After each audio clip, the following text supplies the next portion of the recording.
A man threw his 4-month-old daughter at a wall, and she lived. Her mother ran with her into the Dakota prairie where they both nearly died. The only reason they didn't was a drifter who heard a baby crying in the grass and made a choice that would cost him everything. This is that story. The sound came from nowhere and everywhere at once. A baby crying on the open prairie where no baby had any right to be. Caleb Shaw heard it on a Thursday afternoon in August of 1883, somewhere between the middle of nowhere and the edge of nothing, riding his bay gelding scout across the Dakota grasslands under a sun that had been punishing the earth since dawn. The cry cut through the heavy summer air like a blade through cloth, thin, desperate, fading at the edges the way a candle flickers before the wick drowns in its own wax. He pulled the reins without thinking. Scout stopped, ears twitching forward, nostrils flaring at some scent the wind carried that Caleb could not name. The prairie stretched in every direction, an ocean of chest-high grass, baked gold by weeks without rain, shimmering in the heat until the horizon melted into the sky, and there was no telling where the land ended and the heavens began. Caleb was 34 years old. He had not spoken to another human being in 4 days. Everything he owned fit inside the saddlebags draped across Scout's hindquarters. A bedroll, a change of shirt, a Colt revolver with 11 rounds, a photograph of a woman he no longer looked at, folded so many times the creases had worn through her face. He was riding toward Willow Creek to collect wages from a cattle drive that had ended badly, and after that he would ride somewhere else, because that was what he did. That was all he did. He drifted from town to town the way smoke drifts from a dying fire, never settling, never staying, never allowing himself to matter enough to anyone that his leaving would be noticed. He had deep lines carved around gray eyes that had seen too many things a man ought to forget. A faded scar ran along his left jaw from a fight in Abilene 3 years back. His skin was weathered to the color of old saddle leather, cracked at the knuckles, burned dark across the back of his neck. He looked like what he was, a man the world had used up and was in no particular hurry to throw away. The wind shifted. The crying came again, weaker this time, turning wet and ragged at the edges the way a cough sounds when the lungs are filling with something they should not be filling with. Then silence. Then a gasp. Then the crying resumed, thinner still, as if the creature producing it was running out of whatever fuel kept its tiny engine burning. Caleb almost convinced himself he had imagined it. He had been riding alone long enough for the prairie to start playing tricks. The wind out here could sound like anything. A woman calling, a church bell ringing, your own mother singing the hymns she used to sing when you were small enough to believe the world was kind. But Scout heard it too. The horse turned his head, southeast stamped once, and blew air through his nostrils in that particular way he did when something ahead made him uneasy. 6 years Caleb had ridden this animal. He trusted the horse's instincts more than he trusted his own. He turned Scout toward the sound. The grass parted like a curtain as they pushed through it. Caleb stood in the stirrups to see over the tops of the golden stalks. Nothing. Flat land, heat haze, the distant smudge of cloud building along the western horizon that might become a storm by nightfall. He was about to sit back down when he saw the depression in the ground. A shallow wash maybe 20 yards across where rainwater might pool in a wet spring, but now held nothing but cracked earth and dead grass and no shade at all. And in that wash, 2 shapes that did not belong. She lay on her side in the dirt like something discarded. A young woman, perhaps 25, with dark brown hair matted and tangled against her scalp, stuck there by sweat and something darker.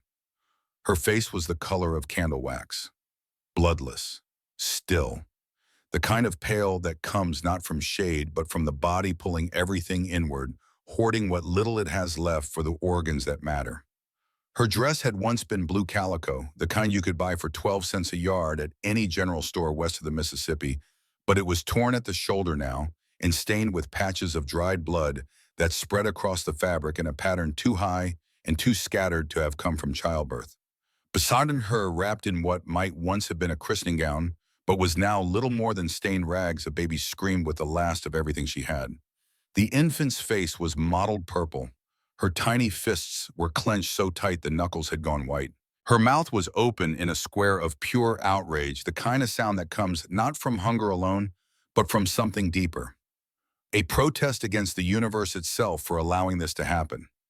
Caleb dismounted slowly the way you approach a wounded animal. He had learned that lesson young and paid for the learning with scars. He dropped to one knee beside the woman and pressed two fingers against her throat. Her pulse was there, but barely. A flutter, a whisper, like a butterfly trapped under glass beating its wings against something it could not see and could not break.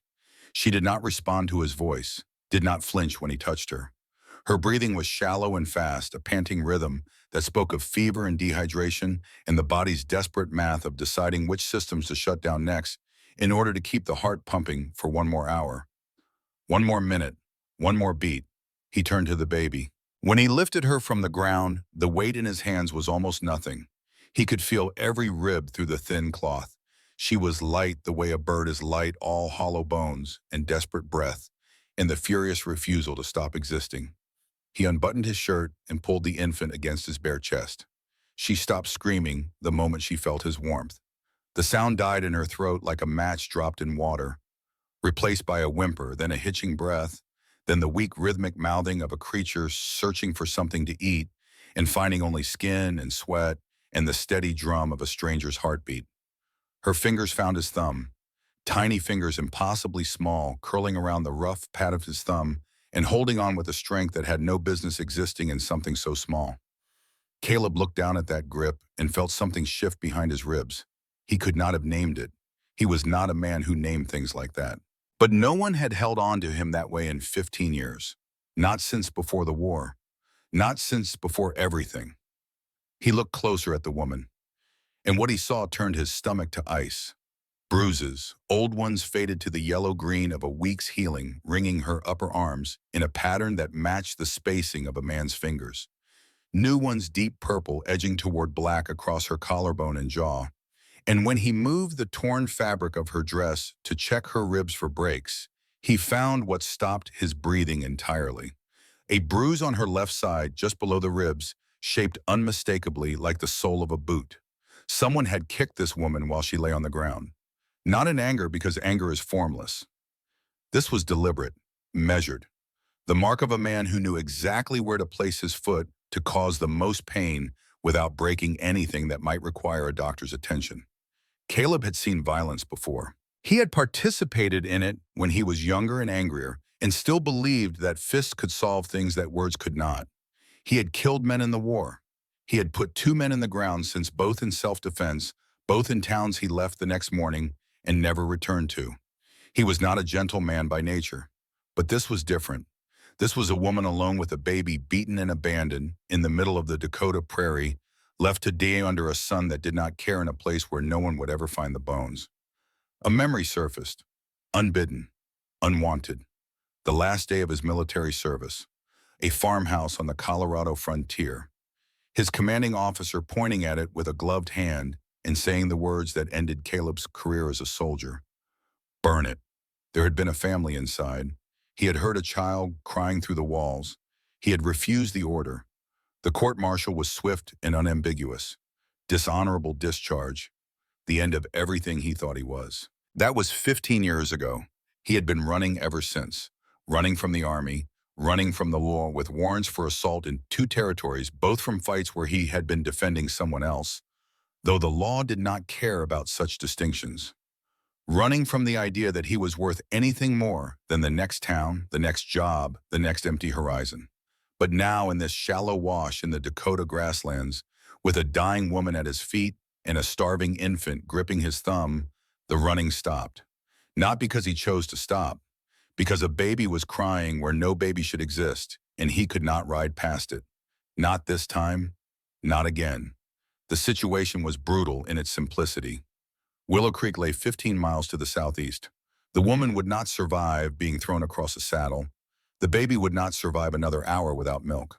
But staying here meant death for all three of them, because the sun was past its peak, and when night came to the Dakota prairie in August, it brought storms that could drown a man standing upright. Caleb worked with the efficiency of a man who had spent 20 years turning impossible situations into merely terrible ones. He soaked his spare shirt in the last of his canteen water and draped it across the woman's face and neck to bring down the fever that was burning through her skin like a brush fire. He spread his saddle blanket flat. He fashioned a crude harness from his rope, looping it under her arms and across her back so he could hold her upright against his chest while riding. The baby he tucked between them nestled in the folds of his shirt, close enough to feel both their heartbeats. It was an ugly arrangement, unstable, dangerous. Scout shifted uneasily under the redistributed weight, and Caleb had to spend precious seconds calming the horse before they could move. But it would work. It had to work. There was no alternative that did not end with two bodies in a shallow grave and a cowboy who would spend the rest of his miserable life knowing he had let them die. 15 miles under a hammer sun. Sweat ran down Caleb's bare back and rivers soaking into the woman's dress where her body pressed against his. He could feel her heart beating. Fast and weak and irregular, a rhythm that was counting down to something he could not afford to think about. The baby cried for the first mile, a thin, reedy sound that the wind carried away almost before it formed. Then she fell silent, and the silence was worse than the crying, because at least the crying meant she was still fighting. Caleb pressed his hand against the infant's back, felt the tiny bellows of her lungs working. Still breathing, still alive. "Hold on," he said to the woman, though she could not hear him. His voice was a rasp. He had not used it in days. "Your girl needs you. Whatever you're starting from, whoever did this, she needs you to fight. You hear me? She needs you to stay." The woman's head lolled against his shoulder. Her lips moved, but no sound came. At this distance, he could see the bruise on her jaw in sharp detail. Fresh, 2, maybe 3 days old. And beneath the torn neckline of her dress, the fingerprint bruises on her arms told a story that did not need words. Someone had grabbed her. Someone had held her down. Someone had done this with the practiced ease of long repetition. Scout's breathing grew labored. White foam appeared at the edges of the saddle blanket where leather met hide. Caleb slowed to a trot, then had to push back to a canter when the baby's breathing turned shallow and rapid. Every decision was impossible. Every choice carried a cost he could not calculate.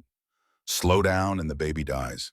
Push harder and the horse collapses and they all die. Split the difference and pray, which is what he did, though he had stopped believing in the kind of God who answers prayers somewhere around the third man he buried. The miles passed, the sun dropped. The prairie turned gold, then amber, then the deep burning orange of a world on fire. In different circumstances, it would have been beautiful. Now it was just a clock. A beautiful, terrible clock counting the minutes until dark. Then he saw the smoke, thin gray columns rising from cook stoves in the blacksmith forge. Then the buildings themselves resolving out of the heat shimmer like a photograph developing in solution. A dozen timber structures scattered along a main street rutted with wagon tracks. A church steeple pointing at the sky like an accusation. A livery stable. A water trough. And the sacred promise of help. Willow Creek. Caleb drove Scout down the center of the main street at a gallop. Chickens scattered. A dog barked and gave chase. People stopped and stared. A half-naked man on a foam-flecked horse carrying what looked like 2 corpses. Someone screamed. Someone else cursed. "Dr. R." Caleb's voice cracked open the afternoon like a rifle shot.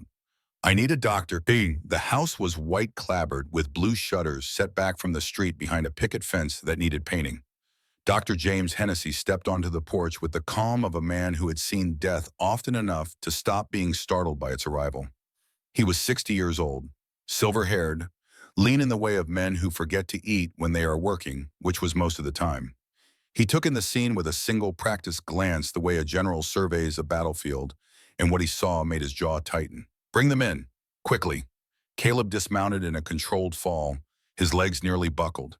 He had been in the saddle for hours, muscles locked in the unnatural position required to keep 2 other bodies upright and alive. He carried the woman up the steps across the threshold into a clean room that smelled of carbolic acid and dried lavender. The doctor pointed to a narrow bed. "Set her down. Gently. The baby, is she injured?"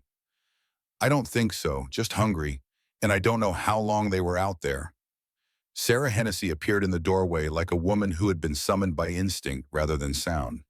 She was the doctor's wife, middle-aged with the sturdy frame and knowing eyes of a woman who had raised 4 children of her own and buried one.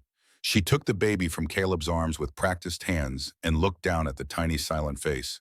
"Lord have mercy." "Goat's milk," Dr. Hennessy said without turning from the woman on the bed. His hands were already working, checking pulse, checking pupils, assessing the fever that was radiating from her skin like heat from a stove. Warm it, not hot. A few drops at a time. Use the glass dropper. Her stomach won't handle more than that. Sarah nodded and disappeared with the baby. Caleb heard her footsteps receding down the hall, heard the creak of a kitchen door, heard the thin mewling sound the infant made as the warmth of a body was replaced by open air. Then he heard the sound that would stay with him for the rest of his life, a tiny wet sucking noise. The baby was drinking. She's taking it, Sarah called from the kitchen. Slowly, but she's taking it. Caleb let out a breath he had not known he was holding. Dr. Hennessy worked in silence, removing the woman's torn dress with the detached efficiency of a man who had long ago learned to separate compassion from diagnosis. And as the fabric fell away, the story her body told became impossible to ignore. Bruises everywhere, her ribs, her back, her thighs. Some old faded to yellow, the ghost outlines of violence a week past. Some new livid purple, the fresh signature of recent rage. A systematic pattern that spoke not of a single incident, but of a sustained campaign. Months, maybe years. The careful, practiced work of a man who knew exactly how much damage a body could absorb before it required medical attention. And on her left side, just below the ribs, the boot print, clear as a brand. Dr. Hennessy looked at it for a long time. Then he looked at Caleb. Someone did this to her. It was not a question. Yes.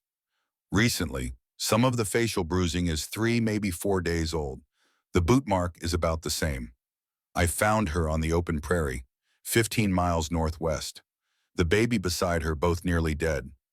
The doctor's hands paused on the woman's rib cage. He was counting, feeling for breaks for the telltale give of fractured bone beneath swollen tissue. No breaks, he said finally. Severe dehydration, dangerous fever, but nothing structural. If we can bring the temperature down and get fluids in her, she has a chance. He looked at the baby's empty place on the bed. They both do. Caleb sank into the wooden chair by the wall and felt the weight of the entire day crash down on his shoulders like a falling timber. His legs trembled, his chest ached, his bare back stung where the sun had burned it raw during the ride. He realized he had not eaten since the previous night, had not slept in 30 hours, had been running on nothing but adrenaline, and the stubborn animal refusal to let 2 people die because the world could not be bothered to care. Sarah returned with the baby. The infant was awake now, eyes open, making soft sounds around the glass dropper that Sarah held to her lips. The sounds were small and wet and full of a need so fundamental it bypassed language entirely. She was eating. She was surviving. And in that moment, in that clean little room with the blue shuttered windows and the smell of carbolic and lavender that felt like the most important thing that had ever happened in the history of the world. She's a fighter, Sarah said, looking down at the baby with an expression Caleb recognized. The look of a woman who has held enough newborns to know the difference between the ones who have given up and the ones who have not. Both of them are, or they wouldn't have lasted this long. Caleb closed his eyes, and for the first time in longer than he could remember, he did not think about where he would go next. She woke at midnight. Caleb was in the chair where he had been for hours, unable to sleep, unwilling to leave. The oil lamp on the side table cast a yellow glow across the room, painting shadows on the wall that moved when the flame flickered. Outside, the prairie wind whispered through the gaps in the window frame, carrying the scent of sage and distance, and all the dangers that come with open country after dark. Her eyes opened, brown, deep, full of a confusion that sharpened into fear so quickly it was like watching a match catch. They moved around the room, unfamiliar ceiling, unfamiliar light, unfamiliar faces. Then they found Caleb, and something happened in them that was not recognition, but calculation. She was assessing, measuring, trying to determine whether the stranger sitting 3 feet from her bed was a threat or a salvation, and clearly not yet certain which. "You're safe," Caleb said, because those were the words that needed saying before any others. "You're in Willow Creek. This is Dr. Hennessy's house. You've been very sick, but you're safe now." She drank water in tiny sips, her throat working painfully around each swallow. When she spoke, her voice was barely a whisper. The voice of someone who had been screaming and had nothing left. "My baby. Where is my baby?" Sarah stepped into view immediately, carrying the infant, who was sleeping now. Sleeping the boneless, trusting sleep of a creature too young to know that the world had nearly killed her. The woman's eyes filled. She reached out and touched the baby's head, with a trembling hand, her fingers moving across the fine dark hair, with an infinite gentleness that made Caleb's throat close. "My name is Anna Bennett," she said. "My daughter's name is Lily." The doctor asked how she had come to be on the prairie. Anna was silent for a long moment, and Caleb could see the calculation happening again, the weighing of truth against consequence. What to reveal and what to hide, and whether the people standing around her bed were the kind who would help or the kind who would make things worse. "I walked," she said finally, "from hell." And in her voice there was a flatness so complete, so drained of everything except the bare-bone truth that nobody in the room questioned her. Then she told them. She was a mail-order bride. 2 years ago, when she was working as a seamstress in a boarding house in St. Louis, barely surviving on piecework wages with no family and no prospects, she had answered an advertisement in the newspaper. A rancher in Montana Territory seeking a wife. His name was Douglas Whitfield. His letters were beautiful. He quoted poetry. He described a ranch surrounded by mountains, a life of quiet abundance, a heart that had room for a partner. Anna was an orphan. She had no one to warn her, no one to ask the questions that might have saved her. She thought this was her chance to build something. She boarded a stagecoach and traveled for 3 weeks across a country she had never seen, carrying everything she owned in a single trunk, believing every word a stranger had written on paper. "I answered an advertisement for a bride," she said, her voice steady now in the way that things become steady when they have passed beyond trembling. He described paradise, a good life, a kind heart. Everything was a lie. The first time Douglas hit her was 2 weeks after the wedding. She had suggested visiting a dress shop in town. He told her a wife did not need friends. She only needed her husband. When she protested, he struck her across the face hard enough to split her lip. Then he cried. He apologized. He swore it would never happen again. She forgave him because she wanted to believe, because she had nowhere else to go, because the alternative was to admit that the future she had traveled 3 weeks to reach was already over. It happened again and again, always where clothing would cover, always followed by apology, always accompanied by the promise that this was the last time. A cycle that repeated with the precision of a clock, each revolution tightening the spring a little further until the mechanism had no room left to wind. When she became pregnant, she thought it might change things. Instead, it made them worse. Douglas wanted a son. When the midwife told him the child was a girl, something in him came apart. He called Anna useless. He said she could not give him the one thing he needed. And 2 weeks before Caleb found her on the prairie, on a night when Douglas had lost money in a business deal and drowned his failure in whiskey, he had beaten her worse than he had ever beaten her before. Then Lily began to cry.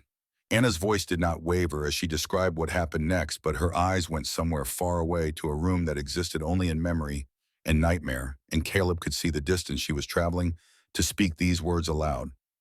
Douglas told the baby to be quiet. The baby could not be quiet because she was 4 months old, and that is not a thing that 4-month-old babies can do. So Douglas picked her up. He picked up his 4-month-old daughter, and he threw her. He threw her across the room the way a man throws a thing that is worth nothing to him. She struck the wall. She fell. And for a moment that Anna said lasted longer than any moment she had ever lived through, there was silence. Then Lily cried, and Anna knew.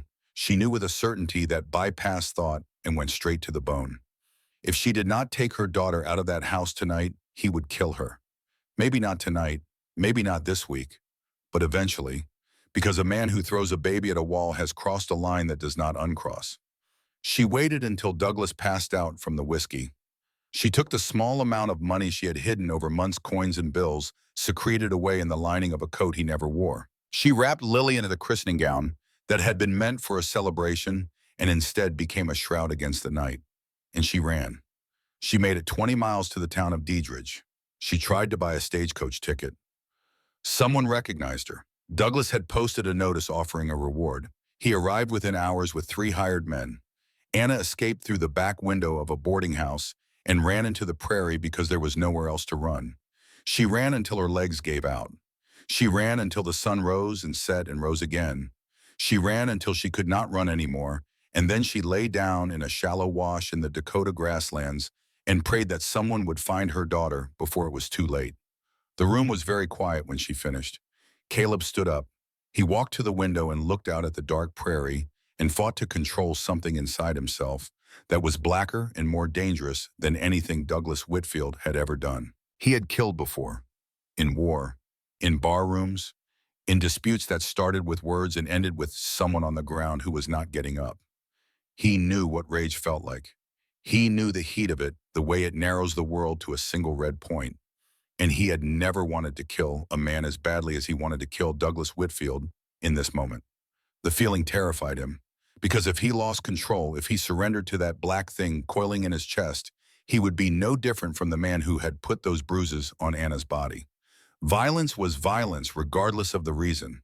He had learned that in Colorado when they pinned a dishonorable discharge to his name for refusing to burn a house with a family inside. Good intentions did not redeem bad methods. They just gave a man permission to look away from what he had become. "He will come," Anna said from the bed. Her voice was flat, certain. The voice of a woman who has learned to predict a predator's movements by studying the pattern of its rage. "I don't know when, but he will come. He considers it a matter of honor." Then she looked directly into Caleb's eyes, and what he saw there was not a request. It was the last thing a drowning person says before the water closes over their head. "If he comes here, you have to promise me one thing. Don't let him take Lily. Whatever he says, whatever papers he has, whatever legal right he claims, don't let him take my daughter." The desperation in her voice raised the hair on the back of Caleb's neck. He looked at the baby sleeping in Sarah's arms, at the tiny fist curled against her cheek, at the impossible smallness of a life that depended entirely on the decisions of others. Then he looked at the battered woman on the bed, at the bruises and the boot print in the eyes that had seen too much and still refused to close. Something locked into place inside him. A decision made before he knew he was making it. The way a key turns in a lock it was always meant for. "I promise," he said, "he won't touch her." And when Dr. Hennessy pulled him into the hallway afterward and said quietly that a husband had legal rights, that a promise like that could not be kept against the law, Caleb answered with the only truth he had. "Then the law is wrong." The doctor studied him for a long moment. Then he put a hand on Caleb's shoulder, and the weight of it was the weight of a man who had lived long enough to know that the world was rarely fair, but sometimes found room for the kind of stubbornness that refuses to accept that fact. "Welcome to Willow Creek, Mr. Shaw, where the law is often wrong and good intentions get people killed." A pause, a half smile that held no humor. "But I respect the conviction, and if that man shows up, I will stand beside you." Caleb returned to the room. He sat in the wooden chair. He watched over Anna and Lily through the long, dark hours while the prairie winds sang through the window frame and the oil lamp burned low and the world outside held its breath. He had promised. Now he had to figure out how to keep it. He did not know yet that the man who had beaten Anna Bennett was one of the wealthiest ranchers in Montana Territory. He did not know that Douglas Whitfield had connections to the territorial governor, employed a team of lawyers, and had already posted a $500 reward for information leading to his wife's return. He did not know that the woman sleeping 3 feet away was, in the eyes of the law, the legal property of a man who considered her escape a personal humiliation that could only be answered with force. He knew none of this. He only knew the weight of a baby's fingers around his thumb, and the look in a mother's eyes when she asked him to protect her child, and the sound of his own voice making a promise that he intended to keep with everything he had and everything he was. Morning came soft and golden, breaking across the prairie in waves of amber light that turned the dew on the window glass to tiny diamonds. Anna's fever broke sometime before dawn. Her breathing deepened into natural sleep, and the tension in her face eased. And for the first time since Caleb had found her in the wash, she looked like what she was: young, exhausted, alive. Caleb asked himself the question he had been asking all night, the question that had followed him across 15 years and 100 towns and 10,000 miles of empty road. What now? He was supposed to collect his wages and ride on. That was the pattern. That was the shape his life had taken since Colorado. Never stay, never settle. Never allow anyone or anything to become important enough to lose. Because losing was what he did. He had lost his career, lost his name, lost whatever future a man builds when he believes the world has room for him. He had spent a decade and a half proving that he needed nothing and no one, And if that proof felt hollow, sometimes if the emptiness in his chest grew louder in the quiet hours before dawn, well, that was the price of keeping moving. And the price of stopping was always higher. But something had changed on the prairie. Maybe it was the weight of the baby against his chest during that 15-mile ride. Maybe it was the trust in Anna's eyes when he promised to protect her daughter. Maybe it was just that he was tired. 15 years is a long time to run from everything, and the running does not get easier. It just gets lonelier. "I'm staying," he heard himself say when Dr. Hennessy appeared in the doorway with coffee. "At least until they're all right." The doctor nodded slowly. "Then we should prepare for whatever comes next." In the days that followed, Caleb learned things he had never thought to learn. Sarah Hennessy taught him how to hold a baby properly, supporting the head, testing the temperature of goat's milk against his wrist, timing the feeds so the tiny stomach would not revolt. She watched him sit with Lily in the rocking chair on the porch, feeding her from the glass dropper with hands that were large enough to palm a horseshoe and gentle enough to hold that fragile glass tube without breaking it. "You have a good instinct," Sarah told him one evening, watching from the kitchen doorway. "Children know. They know who is safe and who is not. She trusts you." And it was true. Lily settled in Caleb's arms the way she settled in no one else's. Her fussing stopped. Her breathing slowed. She would stare up at him with those deep blue eyes, blue like a Dakota sky before a storm, and her fingers would find his thumb again every time, as if confirming that the anchor she had found in the wash was still there, still holding. One morning, Caleb woke before dawn and went to check on Anna. He found her boots by the bedroom door cleaned. The dried mud from the prairie was gone. The cracked leather had been wiped with oil. Someone had thought ahead. He looked at Sarah, who was already up kneading bread in the kitchen. She met his eyes and said nothing, but the corner of her mouth lifted in a way that told him everything. He had done this. In the dark hours before sunrise, while the house slept, he had cleaned her boots without being asked, because that was how a man like Caleb Shaw showed care. Not with words, with hands, with work done in silence while the world was not watching. Anna healed. Slowly, the way deep wounds heal from the inside out. The fever left entirely. The bruises faded from purple to yellow, to the faint green ghosts that linger longest. She grew stronger each day, eating the meals Sarah prepared, sitting up in bed, then standing, then walking to the window to look out at the town that had taken her in. But the shadows remained. She still flinched at sudden sounds. She still woke from nightmares, gasping, reaching for Lily in the dark. She still watched every man who passed the house with eyes that had been trained to detect danger the way a wild animal watches for predators, always measuring, always ready to run. She watched Caleb most of all, from the corner of her vision, from across the room, studying him the way a person studies a locked door, trying to determine whether what lies behind it is safe or whether opening it will let in something she cannot survive a second time. One evening when Lily was sleeping and the house was quiet, she asked him the question he had been waiting for. "Why did you stop?" Caleb looked up from the leather strap he was mending. "What? On the prairie. Why did you stop? For us men don't just help, not without wanting something." He considered the question. He could have given her a dozen answers, each of them true enough to pass. But she deserved better than true enough. She deserved the whole thing. "I heard your girl crying," he said. "That's all. I heard her crying and I couldn't ride past it." Anna looked at him for a long time, long enough for the silence to become its own kind of conversation. Then she said quietly, with the faintest edge of something that might have been wonder, "No, I don't think you're like most men." That night, Caleb taught Anna how to load the Colt revolver. He set the bullets on the porch railing and showed her the mechanism, the cylinder, the hammer, the way to hold it so the recoil would not wrench it from her grip. Her hands shook, but her eyes did not. "Just in case I'm not close," he said. She nodded. She did not ask what he meant by that. She already knew. Sheriff Tom Brennan came by the next afternoon, a weathered man of 50 who wore his badge like it weighed 10 pounds and carried his authority with the tired patience of someone who had learned that enforcing the law and pursuing justice were not always the same thing. He asked questions. He listened to answers. He warned Caleb that women running from trouble had a way of making their trouble everyone else's trouble, and that it usually ended badly for all involved. But there was sympathy in his voice. And before he left, he mentioned something that lodged in Caleb's mind like a thorn. "Whitfield," the sheriff said, turning the name over in his mouth. the way a man turns over a stone that might have something ugly beneath it. That name sounds familiar. Let me send a few telegrams. I've got contacts in Montana and St. Louis who might know something worth knowing. He did not say more. He did not need to. The name hung in the air between them, like smoke from a fire that had not yet been found. Sarah gave Anna a blue dress that afternoon. It had belonged to Sarah's eldest daughter, who had married a farmer in Nebraska and left it behind. The fabric was faded at the cuffs and the buttons were mismatched, but the color was good. A soft, honest blue, the color of a spring scope.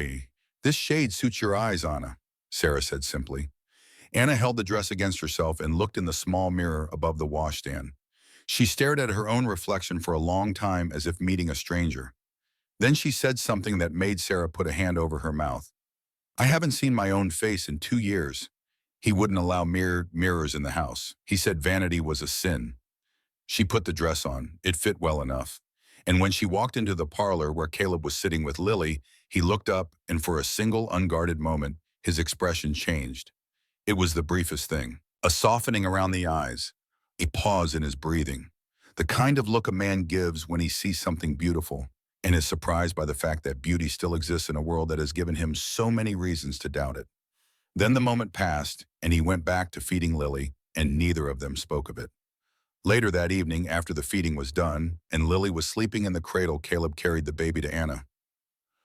"Anna," he said. It was the first time he had used her name instead of ma'am. "She's asleep." The words settled between them like something placed carefully on a table. Her name and his voice sounded different from how she had heard it before. Lighter, more personal, as if by saying it he was acknowledging that she was not a stranger anymore. Not entirely, Anna noticed. A faint color rose in her cheeks, and she took the baby without meeting his eyes, and the moment was small and quiet and meant everything. That night, Anna slept peacefully for the first time in months. Lily lay in the cradle Sarah had woven from willow branches, breathing the slow, deep breaths of a baby who had finally found enough warmth and milk and safety to let her guard down. The oil lamp cast its amber glow across the room. The house smelled of bread and carbolic and the wild sage that Sarah hung from the kitchen rafters to keep the moths away. Caleb sat on the front porch in the dark, rolling a cigarette he would smoke halfway and then crush under his boot. The red ember of the tobacco was the only light. He looked out at the prairie, at the vast black nothing that stretched in every direction, and thought about the promise he had made to a woman he barely knew for a child who was not his against a man he had never met. It looked like peace. It looked like safety. The kind of evening that makes a man believe the worst is over and the world is finally learning how to be kind. But somewhere out there beyond the edge of the lamplight and the reach of the wind hoofbeats were drawing closer with every passing hour. And the man who rode behind them had no interest in kindness, only in reclaiming what he believed was his. He came on the fourth day. Caleb heard the knock from the kitchen where he was heating goat's milk for Lily's afternoon feeding. It was the kind of knock that announces itself. 3 sharp raps, evenly spaced, delivered with the confidence of a man who expects doors to open when he asks them to. Sarah Hennessy was closest. She opened the door, and something happened to her face that Caleb had not seen before. The color left it. Not slowly, not the gradual fade of alarm, but all at once, as if someone had drawn a shade across a window and shut the light out. "There's a man," she said, stepping back into the hallway. Her voice was calm in the way that voices become calm when the person speaking has decided that panic will not help. "He's asking about a woman and a baby. He says he's looking for the doctor." Caleb set the milk down. He crossed the hallway to the bedroom where Anna was resting, pushed the door open 6 inches, and spoke in a voice so low it barely carried. "Lock this door. Keep Lily quiet. Don't come out until I tell you." He saw Anna's eyes widen, saw her hand reach for the baby, saw the fear come flooding back, reshaping her face into the face of the woman he had found in the wash, the woman who had been running, the woman who knew what was coming because she had lived through it before. Then the door closed, and the bolt turned, and Caleb walked through the house and out onto the porch and into the sun. Douglas Whitfield stood in the middle of the street. He was not what Caleb had expected. The image he had built in his mind over 4 days of listening to Anna's story was a brute. A thick-necked, red-faced creature of appetites and fists, the kind of man whose violence announces itself in his posture and his jaw and the way he enters a room. But Douglas Whitfield was none of these things. He was handsome, strikingly so. Mid-30s, tall and lean, with dark hair combed back from a high forehead and eyes the color of creek water in winter. He wore a tailored vest over a white shirt despite the August heat, and his boots were polished to a mirror shine, and everything about him radiated wealth and breeding and the particular kind of confidence that comes from never being told no by anyone who mattered. Two men flanked him, hired guns from the look of them, not the theatrical kind with silver-studded holsters and theatrical sneers, the quiet kind, the kind that watch without moving and move without warning. Good afternoon. Douglas's voice was smooth, educated. The voice of a man who had read books and attended lectures and could quote poetry when the occasion required it. The kind of voice that makes you want to believe what it says even when everything inside you knows better. I'm looking for Dr. Hennessy. I understand he may have recently treated a young woman, my wife. She's been very ill, you see. A disorder of the mind that developed after the birth of our daughter. She disappeared 2 weeks ago without her medication, and I've been searching ever since. He smiled. It was a magnificent smile. Warm concern touched with just the right amount of worry. The kind of smile you practice in a mirror until it becomes second nature. Until you can produce it on demand the way a magician produces a coin from behind a child's ear. Caleb stood on the porch and looked at that smile and felt a cold certainty settle in his chest like a stone dropped into deep water. This man had done this before. Not just the beating, not just the lies. This particular performance, the concerned husband, the worried father, the charming stranger in the tailored vest traveling from town to town telling the same story, showing the same smile, asking the same questions in the same reasonable voice. He had been practicing this routine longer than Anna had been alive. I know who you are, Mr. Whitfield. The smile did not falter. Not yet. Then you know I'm a man looking for his wife and child, and I'd be grateful for any help you can offer. I know what you did to her. Caleb's voice was flat, stripped of everything except the facts. I know about the beatings. I know about the boot prints on her ribs. And I know what you did to your 4-month-old daughter when she wouldn't stop crying. The smile died. It did not fade or diminish or retreat behind a mask of indignation. It simply stopped existing the way a candle flame stops existing when you pinch the wick between your fingers. What replaced it was something that had probably always been there underneath the charm and the tailored vest and the poetry waiting. Cold eyes, cold as the creek water they resembled. Cold in the way that things are cold when they have never contained warmth to begin with. I don't know what that woman told you, Douglas said. The smooth voice had developed an edge, a vibration beneath the surface like a wire stretched too tight. But my wife is mentally unstable. She has been since the birth. She invents stories. She sees violence where there is none. I have a doctor's assessment. I have legal papers. And I have every right under the law of this territory and any other to retrieve my wife and my child. You threw a baby at a wall. I did no such thing, said without hesitation, without flinch. The denial of a man who has practiced denying so often that the lie has become indistinguishable from the truth even to himself. The hired guns had not moved, but they were watching Caleb now with the focused attention of men calculating angles and distances and the number of seconds between a hand reaching for a holster and a bullet leaving a barrel. Douglas reached into his vest pocket and produced a card. Heavy stock, embossed lettering. He held it out between two fingers and Caleb could read it from the porch. Douglas R. Whitfield, Whitfield Cattle Company, Helena, Montana Territory. A man with a printed name and a business and a territorial governor who knew him by his first name. Let me make this clear, Douglas said. I will pursue this through every legal channel available to me. I will bring attorneys, I will bring court orders, and if those are not sufficient, I will bring other resources. His gaze moved slowly across the front of the Hennessy house, across the windows and the blue shutters, and the porch where Caleb stood. This town is small, Mr. Shaw. The people in it are vulnerable. I would hate for anyone to be caught up in something that doesn't concern them. And then because men like Douglas Whitfield always have one more weapon, because their true violence is not in their fists, but in their knowledge, he delivered the blow that changed everything. That is your name, isn't it? Shaw, Caleb Shaw. He reached into his pocket again. This time he produced a folded piece of paper. 5th Colorado Cavalry, dishonorably discharged for insubordination.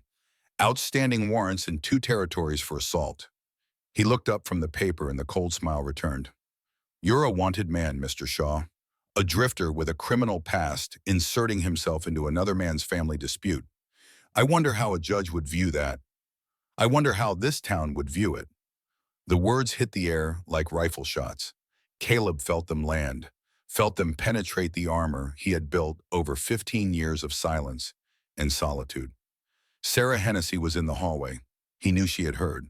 Anna was behind a locked bedroom door. He knew she had heard too. The hero's mask had been ripped away, and what stood beneath it was not a rescuer, but a vagrant with blood on his hands and a dishonorable discharge pinned to his name.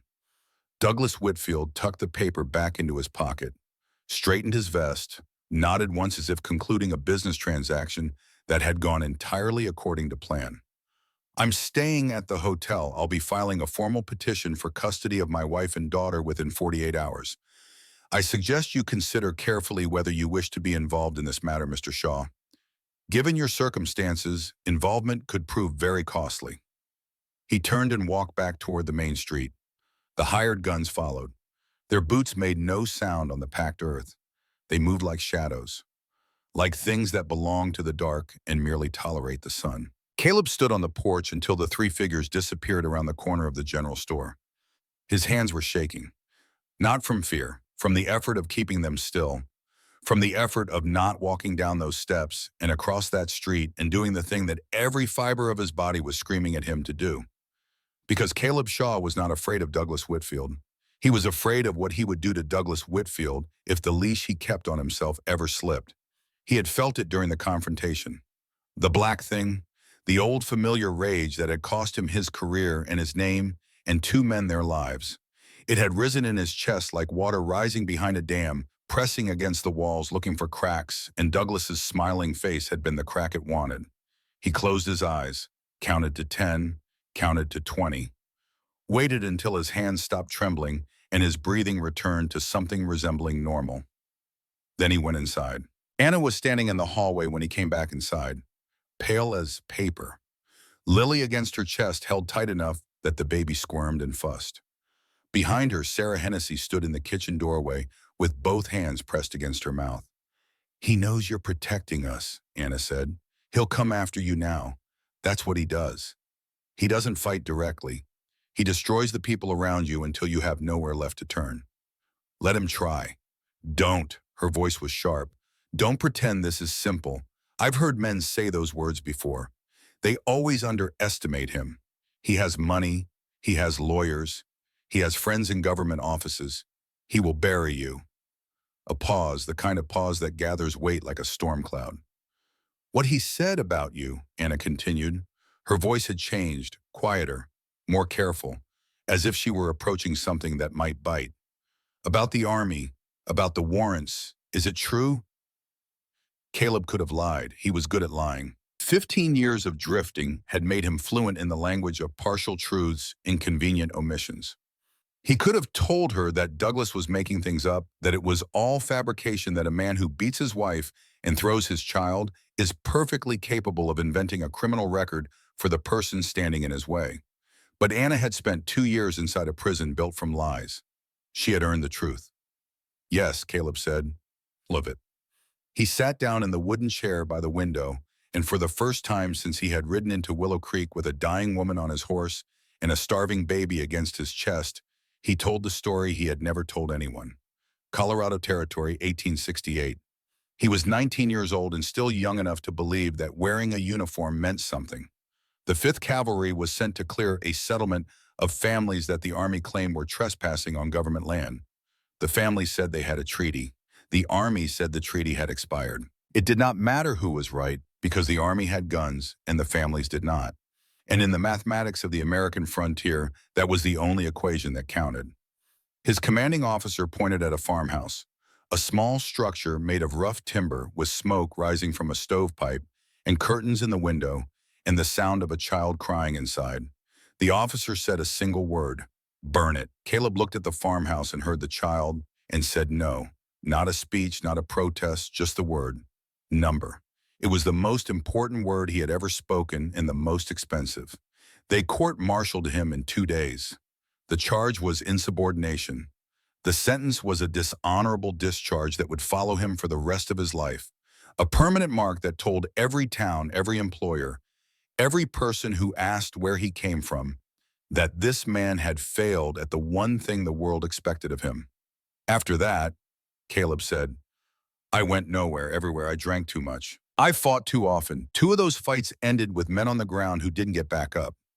Both times they came at me first. Both times I should have walked away. But walking away was not something I was good at back then. I've gotten better. He paused, looked at his hands, the same hands that had held Lily in the rocking chair, the same hands that had cleaned Anna's boots before dawn, the same hands that had killed. I am not a good man, Anna. I have done things that would make you leave this room and never look back. But I am not what Whitfield described. I did not refuse to burn that house because I was brave. I refused because I heard a child crying and I could not be the man who lit the match. That's all. That's the beginning and the end of it. Anna was quiet.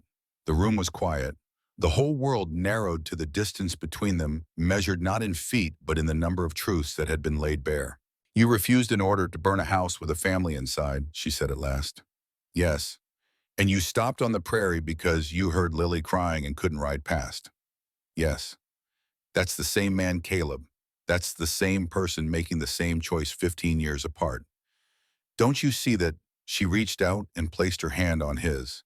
It was the first time she had touched him voluntarily. Not because he had offered, not because circumstance required it, because she chose to.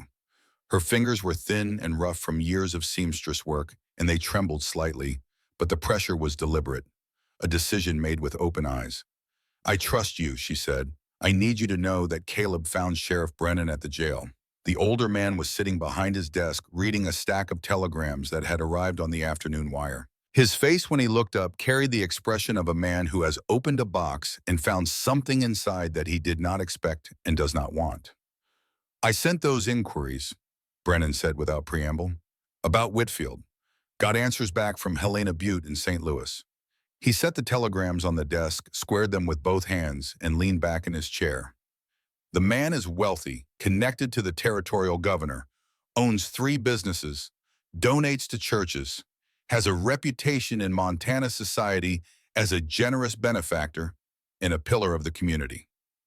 And 5 years ago, his first wife disappeared. The words dropped into the room like stones into a well. Caleb heard them hit the bottom. Her name was Margaret Whitfield. She was from a good family back east. They married in 1875. By all accounts, a fine match until she vanished one night in the spring of 1878. Douglas told everyone she had run off with another man, a cattle trader passing through. No one questioned it too hard because Douglas was Douglas and his money made questions inconvenient. But there's no record of this cattle trader. No one ever saw him. No one in Margaret's family ever heard from her again. No body was found, but then this is Montana territory. You could lose an army out there and no one would find the bones.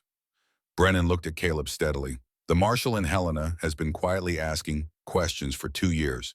Never enough evidence to act. But the pattern is clear. First wife disappears. Second wife shows up beaten half to death with a baby thrown at a wall.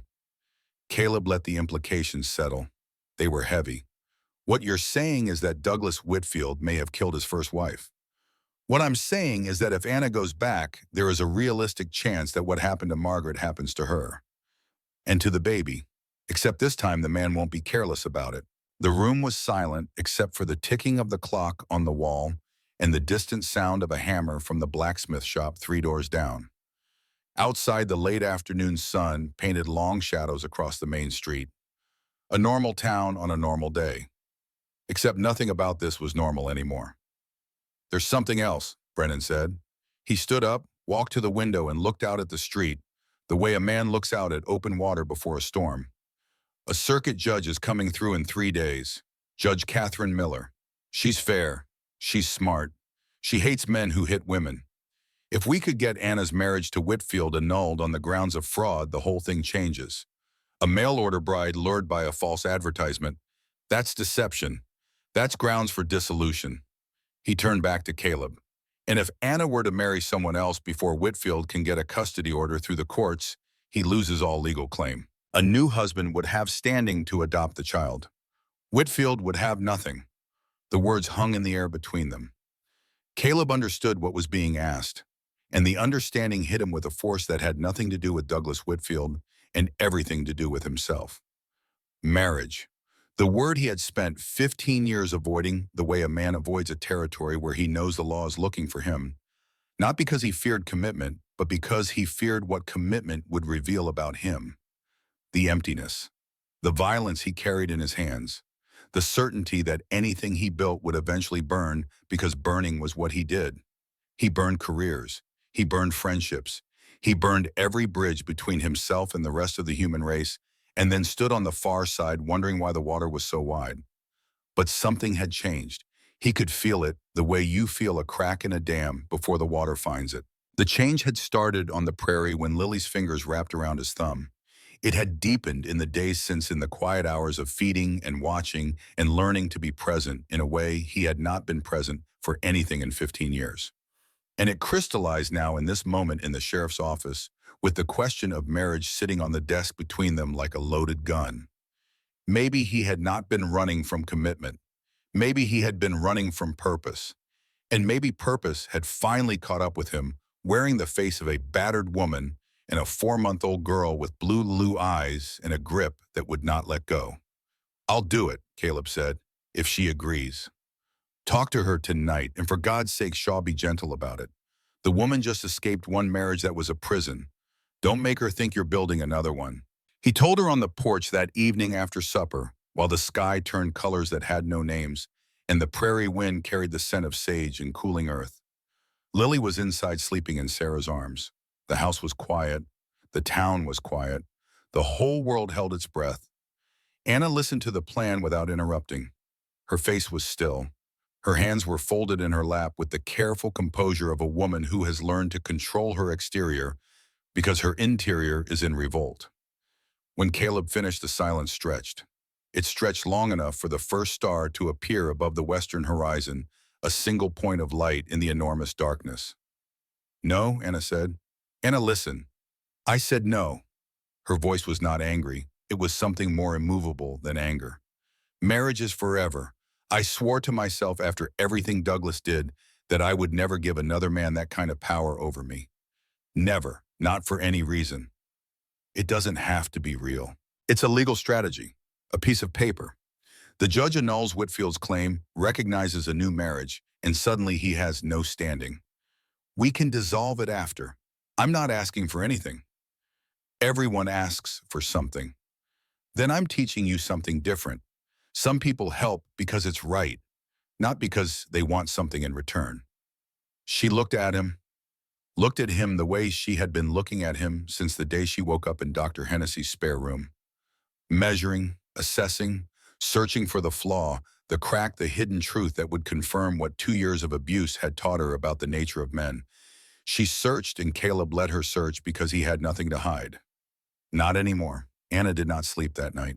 Caleb knew because he did not sleep either, and through the thin wall between their rooms, he could hear the soft creak of floorboards as she paced, and once the murmur of her voice speaking to Lily, too low to hear the words but clear enough to hear the tone. A mother making a decision that would shape her daughter's life. She came to him before dawn. The sky was gray at the edges, the world suspended in that liminal space between night and day, when nothing is certain and anything is possible. "I'll do it," she said. "Not because I have no choice, but because this is a choice I am making. My choice. Do you understand the difference?" "I do." She placed her hand on his, deliberately, with intention. The second time she had chosen to touch him. "Thank you for giving us a chance." Caleb looked at her hand on his, felt the warmth of her palm, the calluses from the needle, the slight tremor that she was learning to control, and he understood that this was not a transaction. It was a bridge, fragile, uncertain, built over water that could rise at any moment, but a bridge nonetheless. And for the first time in 15 years, he was willing to step onto it. 3 days until the judge arrived. 3 days to keep Anna and Lily safe. 3 days, which was exactly the amount of time it would take for Douglas Whitfield to obtain a court order from his friend Judge Harold Payton in Montana. And Douglas Whitfield had never been the kind of man who wasted time. Judge Catherine Miller arrived in Willow Creek on the back of a wagon driven by a clerk who looked like he had not slept since leaving Fargo. She was 50 years old. Her hair was silver cropped short, and it moved around her head like a helmet made of wire. Her eyes missed nothing. She wore no jewelry. She carried a leather satchel that contained the law of the Dakota Territory, and she wielded it the way a soldier wields a weapon, with precision and without sentiment. Court was convened in the town's meeting hall, a timber building that served as church on Sundays, dance hall, on Saturdays and courtroom whenever the circuit judge passed through. The benches were hard pine. The windows were open to the August heat. The gallery was packed. Every soul in Willow Creek who could walk had come, because news travels fast in small towns, and the story of the battered woman and the cowboy and the wealthy husband from Montana had become the only thing anyone talked about. Anna sat in the front row, Lily in her arms. She wore the blue dress Sarah had given her. Her hair was pulled back. Her bruises had faded to the faint yellow ghosts that marked the final stage of healing. She looked to anyone who did not know her story like a young woman who had simply had a hard winter. But Caleb, sitting beside her, could see the tension in her shoulders and the way her arms tightened around the baby every time the door opened. Douglas Whitfield sat in the back row with two attorneys in city suits. He had shaved. He had combed his hair. He looked like a church deacon. He looked like the kind of man you would trust with your savings, your daughter, your life. That was the most dangerous thing about him. Judge Miller called the case. She read the petition. She asked Anna to stand. What followed was the bravest thing Caleb had ever witnessed. Anna Bennett, 25 years old, orphan, seamstress, mail-order bride, stood before a room full of strangers and told the truth about her life. She told it in a voice that started steady and broke and steadied again, the way a bone knits after a fracture, imperfectly, but with a strength the original never had. She told about the advertisement, the letters filled with poetry and promises, the stagecoach journey from St. Louis to Montana, the first glimpse of the ranch that was supposed to be paradise and was instead a cage. She told about the first beating, 2 weeks after the wedding, a slap that became a punch that became a pattern. She told about the cycle, the violence, the apology, the tenderness that lasted just long enough to make her believe it was over. The violence again. She told about the pregnancy, about Douglas's desire for a son, about the night Lily was born and the look on his face when the midwife said girl, and the way something broke behind his eyes that never mended. And she told about the last night, the whiskey, the rage, the 4-month-old baby who would not stop crying. The moment Douglas picked up his daughter and threw her across the room, and the sound she made when she hit the wall, and the silence that followed, and the cry that came after the silence, the cry that meant Lily was alive, and the terrible clarity that descended on Anna in that instant. Leave now or die here. The courtroom was not silent when she finished. It was something beyond silence. It was the sound a room makes when everyone in it has stopped breathing at the same time, when the collective weight of human sympathy has become so heavy that the air itself seems to sag beneath it. Douglas's attorneys rose. They spoke of postpartum hysteria, of female delusions, of a husband's legal right to his wife and child. They produced a custody order signed by Judge Harold Payton of Montana Territory, a document that granted Douglas Whitfield emergency guardianship over his wife and daughter, without a hearing, without testimony, without ever asking Anna whether the bruises on her body were real. Judge Miller took the document. She read it slowly, the way a surgeon reads an X-ray, looking not at what is visible, but at what lies beneath. When she was done, she set it on the bench and looked at Douglas's attorneys with an expression that would have frozen a river. This order was issued by a judge with a documented personal relationship to the Whitfield family. It was granted without a hearing, without the presence of the respondent, without medical evidence. It has no jurisdiction in this territory, and it has no weight in this courtroom. Douglas stood. Your Honor, I must object. My wife is mentally ill. This entire proceeding is based on the ravings of a disturbed woman and the interference of a criminal drifter who has warrants in 2 territories. Judge Miller turned her gaze on Douglas Whitfield the way a hawk turns its gaze on a field mouse. Sit down, Mr. Whitfield. You will have your opportunity to speak, and I determine that you have something worth hearing." She called Dr. Hennessy. The old doctor took the witness chair with the gravity of a man who understood that his words carried the weight of Anna's future. He described what he had found when Caleb carried her through his door 4 days ago. The bruises, the pattern, the healing stages that told a story of sustained violence over months, possibly years, and the boot print on her left side below the ribs. "In my professional opinion," he said, looking directly at the judge, "the injuries I observed are consistent with systematic physical abuse. The bruising pattern indicates repeated trauma over an extended period. The boot mark on her rib cage is consistent with a deliberate kick delivered while the victim was on the ground. These are not the injuries of a woman who fell or who harmed herself or who imagined violence. These are the injuries of a woman who was beaten, repeatedly, by someone who knew exactly what he was doing." Judge Miller asked Anna one final question. If the court denied her petition and ordered her return to Douglas Whitfield, what would she do? Anna looked at the judge. Then she looked at Douglas. Then she looked at Lily, sleeping in Caleb's arms, unaware of the forces that were deciding her fate in a timber building that smelled of pine sap and human desperation. "I will run," Anna said. "I will take my daughter, and I will run, and I will keep running until he catches me or I die. Because going back is dying. Slowly behind closed doors where no one can see and no one asks questions. And I will not let my daughter grow up believing that is what love looks like." Judge Miller nodded once. Then she delivered her ruling. The marriage between Anna Bennett and Douglas Whitfield was annulled on the grounds of fraud. The advertisement that had lured Anna to Montana constituted a deliberate deception. The marriage had been obtained under false pretenses. It was in the eyes of the law as if it had never existed. Temporary custody of Lily was granted to Anna. A restraining order was issued requiring Douglas Whitfield to maintain a distance of 100 yards from Anna Lily in any dwelling in which they resided. And the marriage between Anna Bennett and Caleb Shaw was recognized immediately effective upon the exchange of vows. Caleb stood. Anna stood. Lily slept between them, and the town of Willow Creek watched, and Judge Catherine Miller presided, and in a room that smelled of pine and sweat, and the particular electricity of justice being done, they exchanged the simplest vows ever spoken in the Dakota Territory. Caleb said, "I promise to protect you and Lily with everything I have.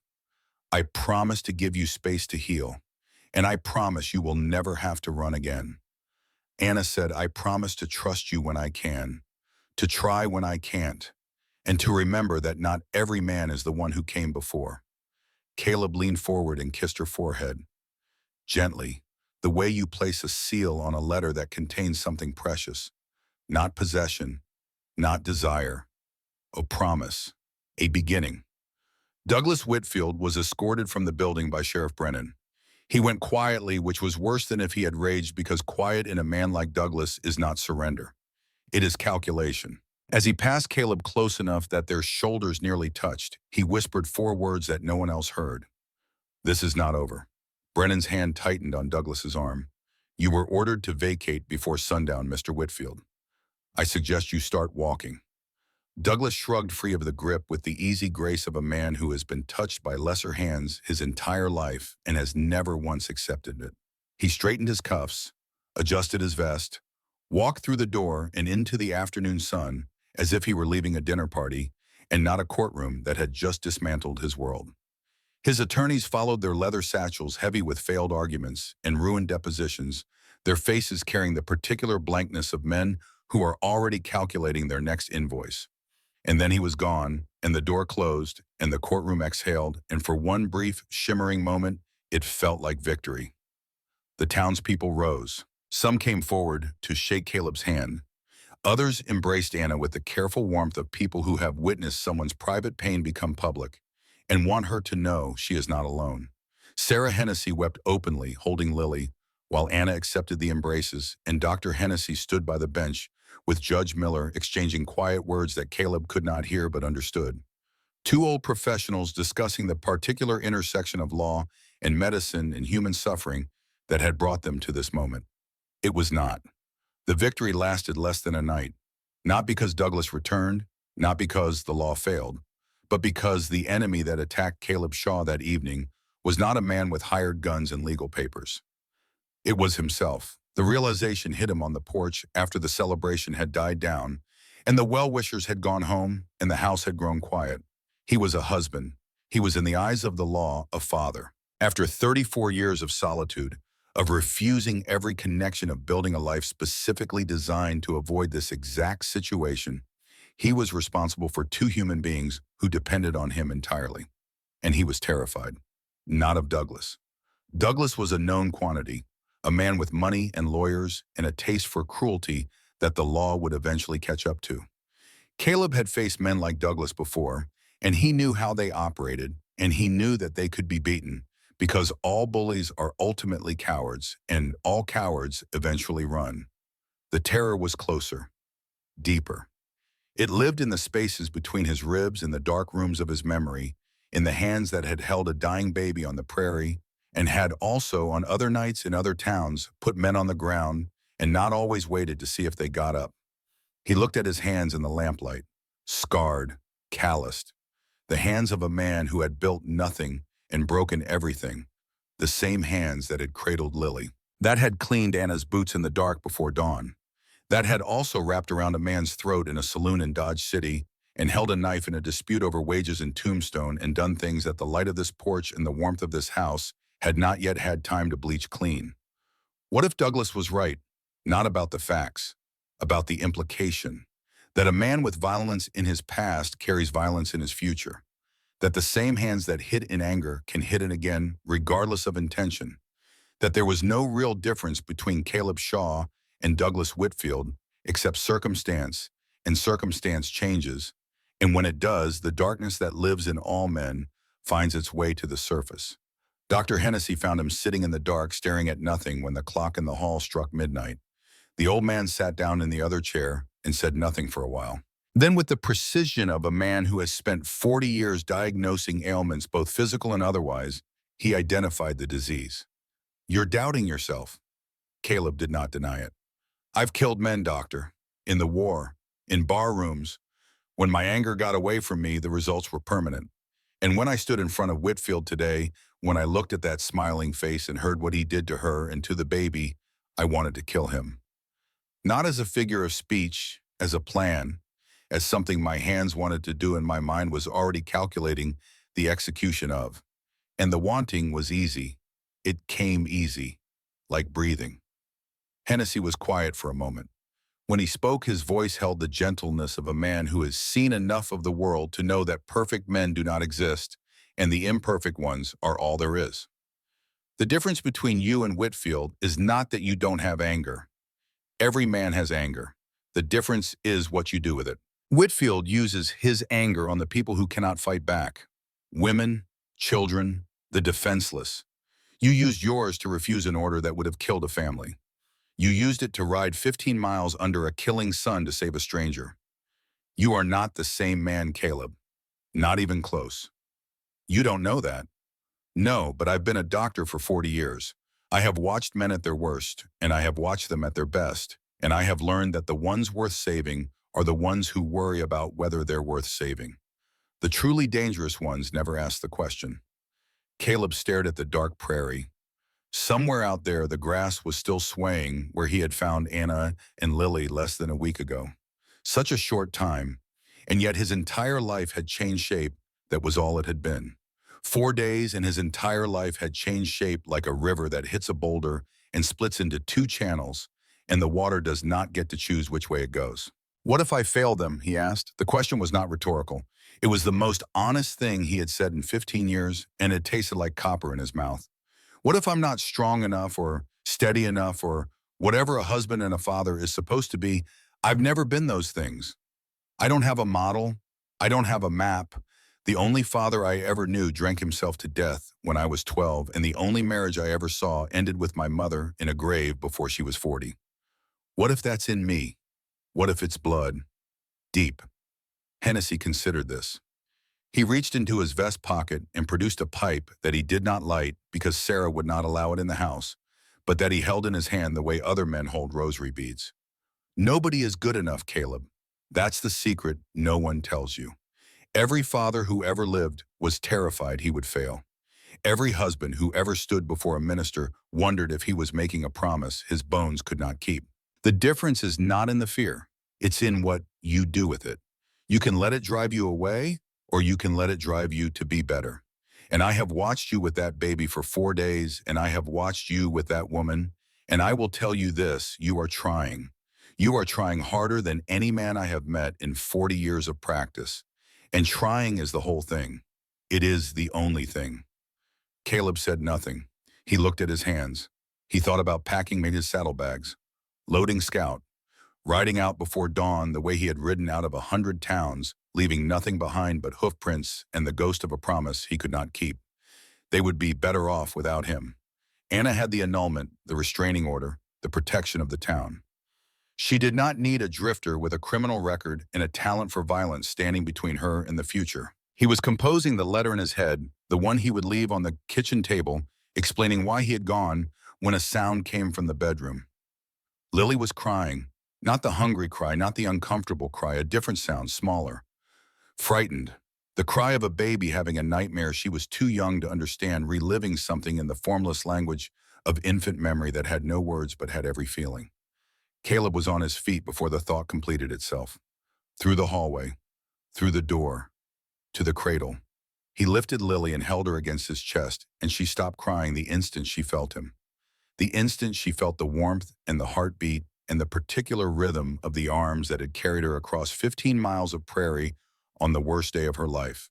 Her eyes opened, deep blue, trusting in a way that no adult would ever trust anything again. And her fingers found his thumb, found it in the dark the way they always did, curled around it, held on. "I'm here," he whispered. The words came from somewhere older and deeper than thought, from somewhere he had sealed shut 15 years ago and thought he would never open again. "Daddy's here." The word came out before he could stop it. Daddy. Not a word he had earned, not a word he deserved, but it fit. It settled into the air the way a stone settles into water, finding its natural depth and staying there. It was true. It was the truest thing he had said in 15 years. He did not know that Anna was standing in the doorway. He did not know until her voice came soft as the light from the lamp in the hall and just as warm. "Don't go." He turned. She was there in her nightgown, leaning against the door frame, her eyes bright with tears she was not bothering to hide. "Don't you ever think we're better off without you. Because you're wrong. You're so wrong, Caleb, and I won't let you believe it." She crossed the room. She sat in the chair beside him. She reached out and adjusted the blanket around Lily, and her hand brushed his arm, and she let it stay there. Not an accident, not a reflex, a choice. The most difficult choice a woman who has been hurt by the hands of a man can make. To let another man's hands be near her again, and to believe against every lesson her body has learned that this time will be different. "Lily knows," Anna whispered. "She knows who you are. She's known since the prairie. Babies can't lie, Caleb. They can't pretend. When she reaches for you, that's the truth. That's the only truth that matters." They sat together in the dark, the three of them, while the night turned slowly toward morning. Caleb held Lily against his chest and felt the impossible lightness of her sleeping body and the impossible weight of everything she meant. Anna sat beside him close enough that he could feel the warmth of her shoulder through the fabric of her nightgown. She did not speak. She did not need to. Her presence was the argument, and it was unanswerable. Caleb did not write the letter. He did not load Scout. He did not ride out before dawn. He stayed in the chair until the first gray light crept through the curtains and the rooster in the yard announced that another day had arrived in Willow Creek, Dakota territory. He stayed and he held the baby and he felt something settle inside him that had been unsettled for as long as he could remember. For the first time in 15 years of wandering, he felt like he was exactly where he was supposed to be. But outside in the darkness that still clung to the edges of the prairie, someone was waiting. Someone with a can of kerosene and $200 in his pocket and a simple set of instructions from a man who always kept his promises. The instructions were one word long: burn. 3 days passed after the trial, 3 days of quiet that felt borrowed. And then on the fourth morning, Caleb smelled the smoke before he opened his eyes. It came through the window on the pre-dawn air thin, at first the kind of scent you might dismiss as a neighbor's cook stove, catching early, or a prairie fire burning itself out somewhere on the horizon. But Caleb Shaw had spent too many years sleeping in places where waking up slowly could get you killed. His body knew the difference between domestic smoke and danger the way a horse knows the difference between a bridle and a rope. He was out of bed before the thought completed itself, the colt in his hand, his bare feet silent on the wooden floor. He moved to the window, pulled the curtain back an inch, and what he saw flooded his veins with the cold electric clarity that only comes when the body understands that death is nearby and has brought friends. The livery stable at the end of the street was burning. Not the slow, accidental burn of a lantern knocked over by a restless horse. This was a farce with purpose. The flames climbed the timber walls in sheets of orange and gold, eating through the dry wood with the speed of something starved, and even from the Hennessy house 50 yards away, Caleb could hear the horses inside, screaming. 6 animals trapped behind a door that should have been open but was not. He ran, barefoot, shirtless, down the hall through the kitchen, out the back door, and into the street, shouting the word that needs no explanation in a frontier town built of wood. Fire. Lamps came on in windows. Men appeared in doorways, pulling on boots, grabbing buckets. The whole town snapped awake with the practiced urgency of people who understand that an unchecked fire in August can take everything in an hour. Caleb reached the stable first. The heat hit him 10 feet from the door, a physical wall that pushed against his chest and singed the hair on his arms. The horses were beyond panic now, their screams rising to a pitch that Caleb would hear in his sleep for years. He grabbed the iron handle of the main door and yanked. It did not move. He looked down, and what he saw changed everything. A heavy chain had been wrapped around the door handle and the support post. A padlock held it in place. Not rusted, not old. New steel gleaming in the firelight, fastened with the deliberate care of someone who had taken the time to do this correctly. Someone who had stood in front of this door in the dark of night and threaded a chain through the handles and clicked a lock shut and walked away knowing exactly what would happen when the flames reached the hay. This was not a warning. This was not a message. This was murder. 6 horses locked in a burning building, their death designed to devastate the town's livelihood and send a message that could not be misunderstood. I can reach you anywhere. I can destroy anything. And next time it will not be horses behind that chain. There was no time to find bolt cutters, no time for plans or tools or the careful logic of a man who weighs his options before he acts. The horses had minutes, maybe less. Caleb plunged his shirt into the water trough beside the stable, wrapped the soaking fabric around his face and hands. Then he threw himself at the door. The chain was strong, the lock was strong, but the wood around the handle was old and the fire had already begun to weaken it from the inside, heating the grain until it softened, turning solid timber into something closer to cork. Caleb hit the door with his shoulder. 180 pounds of muscle and bone and the kind of desperation that makes a man stronger than physics should allow. The frame cracked. He hit it again. The crack widened. He hit it a third time, putting everything into the impact, every pound, every ounce, every year of rage and guilt, and the stubborn refusal to let anything die on his watch. The door exploded inward. Smoke and fire poured through the opening like water through a broken dam.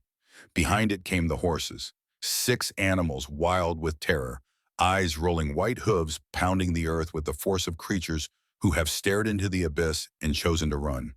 They thundered past Caleb so close that he felt the heat of their bodies and the wind of their passing and the brush of a hoof against his shin that would leave a bruise the shape and color of a plum. He fell. The ground was hard. The sky above was a ceiling of sparks. Men with buckets were running toward the blaze, forming a chain from the well, and somewhere in the chaos, a woman was praying out loud in a voice that sounded like it had been torn from the bottom of something very deep. But Caleb's mind was not on the fire. It was on the chain, and on the man who had ordered it put there. While Caleb fought the fire, something was happening inside the Hennessy house that would reshape the story of Anna Bennett Shaw in ways that no courtroom verdict ever could. Anna woke to shouting. She woke the way she always woke, in the manner of a woman whose body has been trained by years of violins to treat every unexpected sound as a prelude to pain. Heart hammering, hands reaching for Lily before her eyes were fully open. The instinct of a mother whose survival and her child's survival have become the same thing. She went to the window. She saw the fire. She saw Caleb running toward it barefoot and shirtless, and she understood in a single terrible second that this was not an accident. The timing was too perfect. The target was too specific. Douglas had sent his answer, and his answer was written in flame. Anna turned from the window. She crossed the room to the bureau where Caleb kept the Colt revolver, the same gun he had taught her to load on the porch weeks ago when he had placed the bullets on the railing and shown her the mechanism and said the words that she had carried in her chest ever since. Just in case I'm not close. She loaded it. Her hands remembered the lesson the way hands remember everything they learn under fear. The cylinder, the cartridges, the click of the hammer drawing back. She had trembled then. She did not tremble now. Anna walked to the door of Lily's room and planted herself in front of it, feet apart, shoulders square. The gun held in both hands, barrel pointed at the floor, finger alongside the trigger guard, the way Caleb had taught her. Not the posture of a victim, not the posture of a woman waiting to be rescued, the posture of a mother who has drawn a line in the world and dared the world to cross it.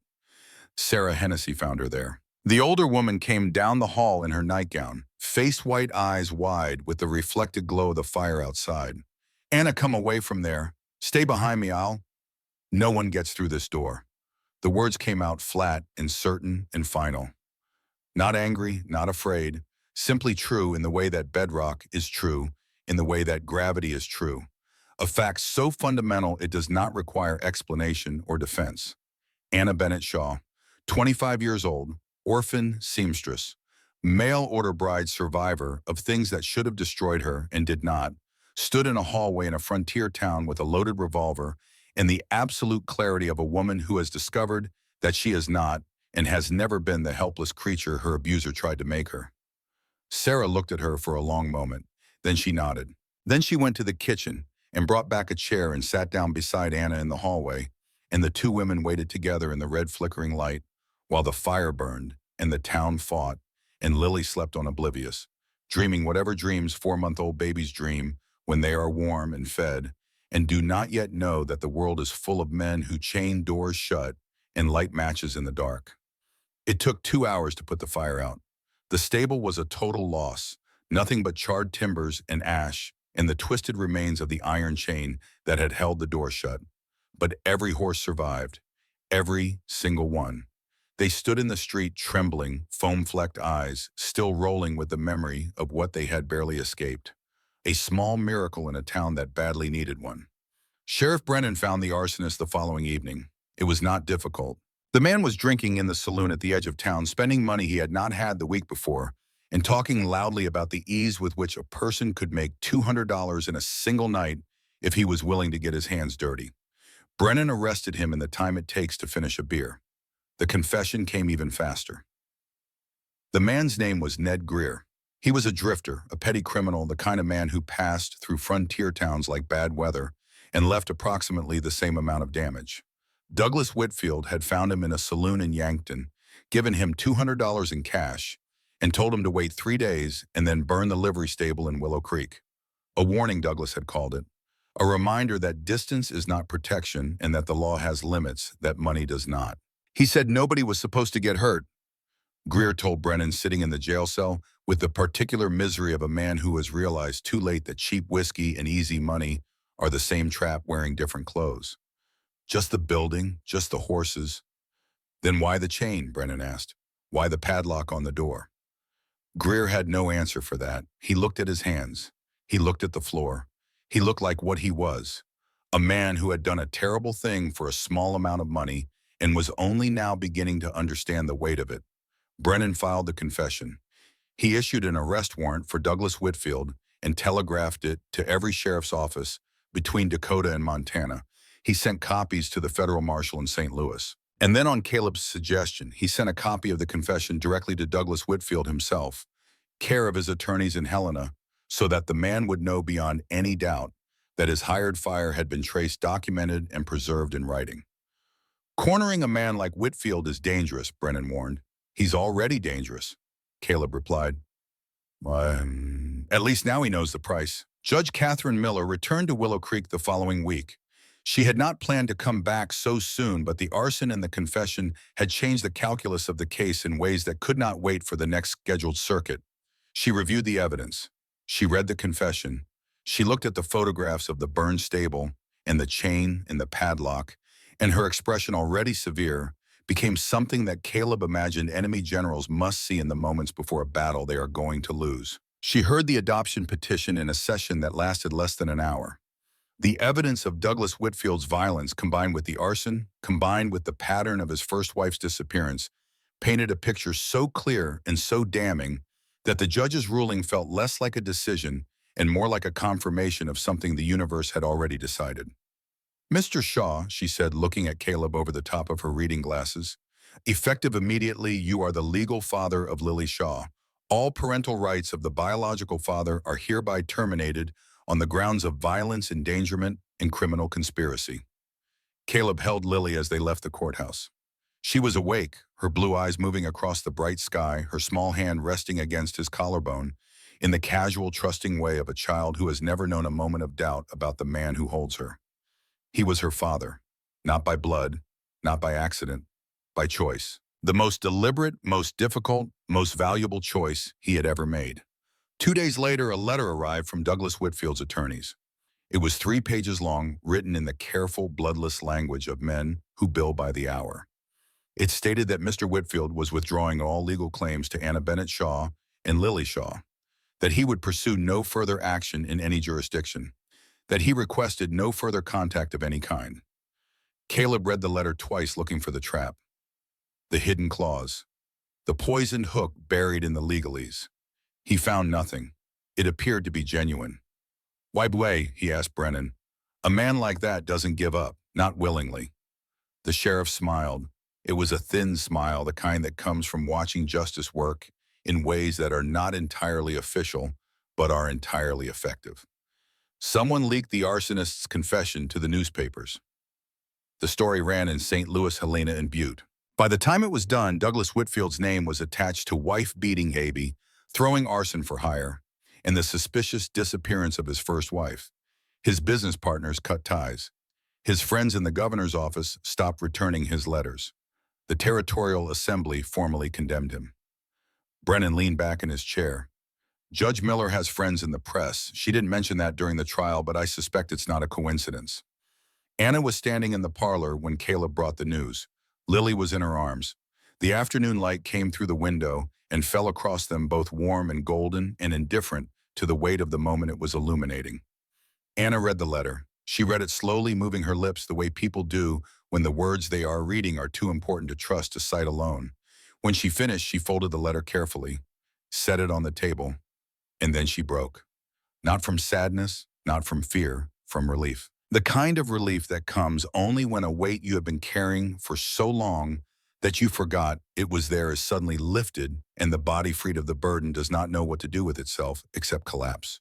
She cried into Caleb's chest, her shoulders shaking, her hands gripping his shirt, and Caleb held her with one arm and held Lily with the other, and the three of them stood in the warm light while the world outside continued its business of wind and grass and the ordinary miracle of a Tuesday afternoon in Willow Creek. 3 people, for the first time, with nothing threatening them, nothing hunting them, nothing waiting in the dark with a chain and a match, just the 3 of them, and the sound of breathing and the smell of bread from Sarah's kitchen and the slow, steady ticking of the clock on the wall, counting the first minutes of a life that was finally unequivocally theirs. Douglas Whitfield had lost. The law had spoken. The evidence was public. The man who had built his empire on charm and violence, and the particular cruelty of a husband who knows the law is on his side, had finally encountered a force he could not buy, could not threaten, and could not charm. But a legal victory is not the same as a victory of the heart. Caleb was a husband on paper and a father by law. Anna had promised to try to trust. And trust, the real kind, the kind that lets you sleep without reaching for the baby first, does not come from a judge's gavel. It comes from time, from patience, from the slow daily accumulation of proof that the world is not always what the worst of it has taught you to expect. Summer softened into autumn, and autumn brought with it a change so gradual that no single day contained it. Caleb took a job at the new livery stable that the town rebuilt from the ashes of the old one. It was honest work, the kind that uses the body without bruising the soul, and it paid enough to rent a small house on the edge of Willow Creek with 2 rooms and a kitchen and a porch that faced west, where the sunsets painted the sky in colors that made Anna stop whatever she was doing and stand at the window and simply watch. Anna healed, not all at once, not in the dramatic sudden way that dime novels described, but in the small, accumulating way that real healing happens. The bruises faded until her skin was her own again, unmarked, unblemished, belonging only to her. The nightmares came less often. When they did come, they were quieter, less vivid, and she woke from them, not screaming, but simply breathing hard, and she would reach across the dark and find Caleb's hand and hold it until her pulse slowed and the room became a room again and not a cage. She began to laugh. That was the thing Caleb noticed most. The sound of Anna laughing had a quality he had not expected. It was low and warm with a catch in the middle, as if her body was still slightly surprised that the sound was permitted. She laughed at Lily's first attempts to crawl at Sarah's stories about her children, at the particular absurdity of a rooster who escaped the yard every morning and had to be chased down Main Street by whoever happened to be passing. She took a position teaching at the town school. It was a small school, a single room with 12 students ranging in age from 6 to 14, and Anna approached it with the seriousness of a woman who had been denied the right to use her mind for 2 years and intended to make up for lost time. She discovered that she was good at it, that she had a gift for taking complicated things and making them simple, for meeting children where they were and walking alongside them until they arrived at understanding. The children loved her, the parents respected her, and the work gave her something that Douglas Whitfield had systematically taken away: a sense of her own value, a purpose that belonged to her alone. 3 months after the courtroom wedding, on an afternoon in late October, when the cottonwood trees along the creek had turned to gold, and the air carried the first sharp edge of the coming winter, Anna found Caleb mending a fence behind the house. Lily was napping inside, watched by Sarah. The world was quiet in the particular way that autumn makes things quiet, as if the earth itself is taking a breath before the long exhale of winter. "Can we talk?" Anna said. Caleb set down the hammer. He looked at her face and saw something there that he had not seen before. Not fear, not calculation, not the careful, guarded assessment that had characterized every interaction between them since the day she woke up in Dr. Hennessy's spare room.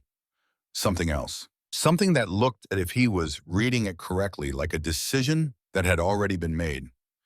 They sat on the porch steps side by side in the warm October light. Anna folded her hands in her lap and spoke with the directness that Caleb had come to recognize as her truest self, the woman who existed beneath the damage, the real Anna, that Douglas Whitfield had tried to bury and failed. "When we married, it was a strategy. You were clear about that. I was grateful, and I still am. But things have changed." She told him. She told him that the woman who had agreed to a legal arrangement 3 months ago was broken in ways she could not have articulated at the time, that she had not believed she would ever trust a man again. Not truly, not with the deep and reckless trust that makes love possible. But she had been watching him, watching the way he held Lily patient and present, asking nothing in return. Watching the way he treated Anna herself, not as property, not as a project, but as a person with her own mind and her own worth and her own right to decide what she wanted from her life. "I want to try," she said. "I want to see if we can build something real from this arrangement. Something that isn't just legal. Something that matters." Caleb looked at her, at the woman who had walked out of hell with a baby in her arms and rebuilt herself from the foundation up one day at a time, one small act of courage at a time. At the teacher, the mother, the survivor, the strongest person he had ever known. "I want that," he said. "More than you know." Anna placed her hand in his, deliberately, not out of need, not out of fear, out of choice. And when she spoke again, the words landed in Caleb's chest and stayed there, warm and permanent, like a coal that would never go out. "You didn't save me, Caleb. You chose me, and I'm choosing you back." They sat in the autumn sunlight, hands clasped, watching the cottonwoods shed their gold into the creek.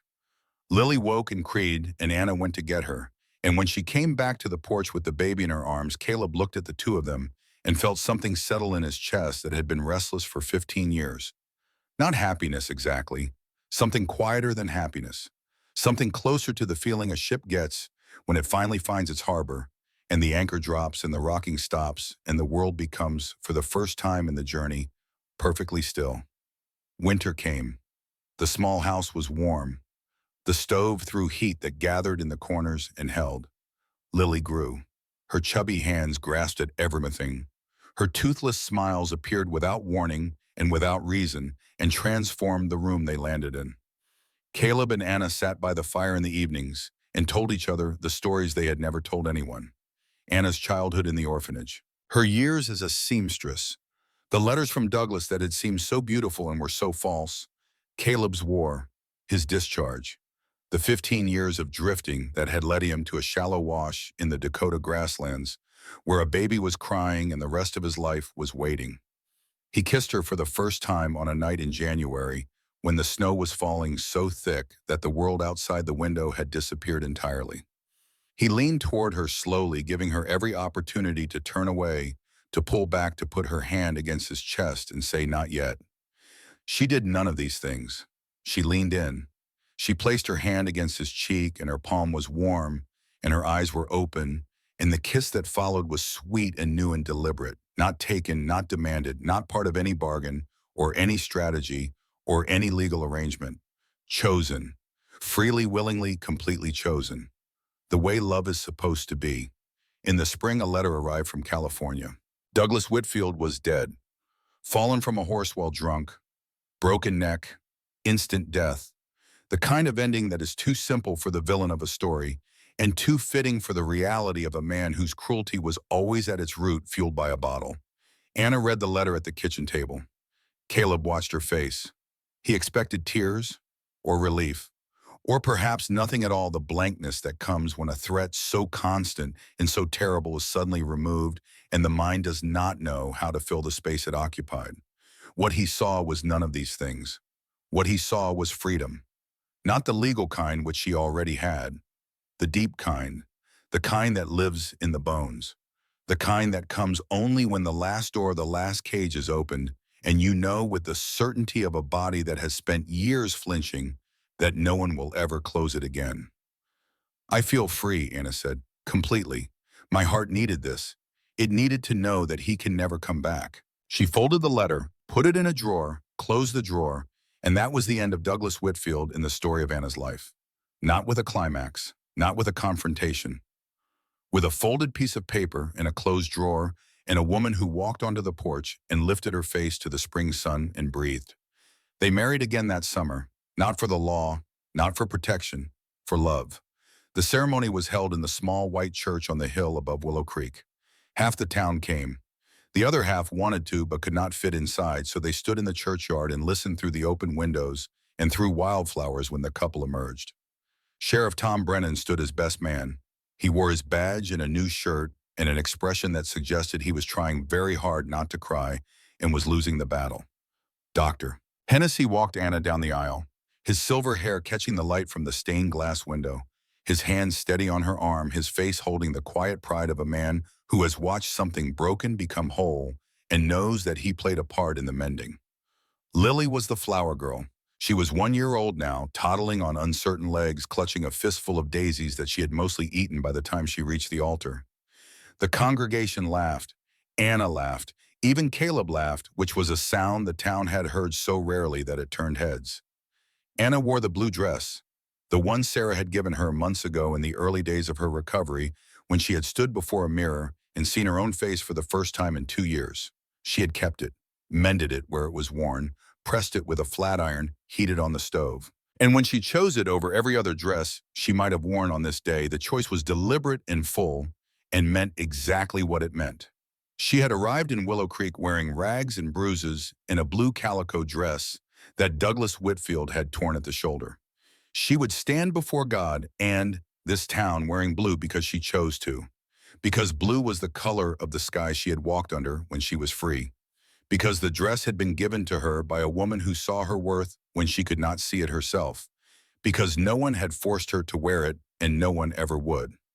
Judge Catherine Miller officiated. She stood at the altar in her traveling clothes, her silver hair catching the candlelight. And when she spoke, her voice carried the authority of the law, and the warmth of a woman who believed, despite everything she had seen, that love was still possible in a world that did its very best to prove otherwise. I have married many couples in many towns across this territory, she said, but I have never seen two people fight more fiercely for the right to love each other. What began in desperation has become something that will last. I am honored to be part of it.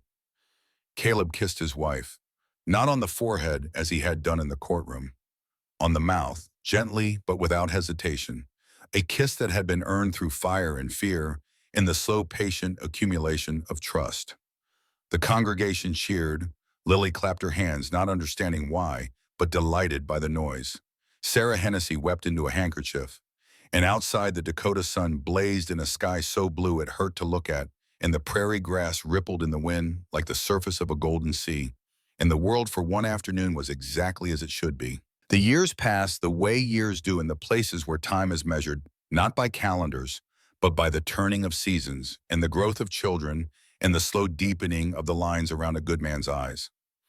Caleb and Anna had two more children, a boy named Thomas after Sheriff Brennan, who was born with his father's gray eyes and his mother's stubborn chin, and a girl named Sarah after the doctor's wife who came into the world screaming with a fury that reminded everyone present of another baby who had once screamed on the open prairie and refused to stop.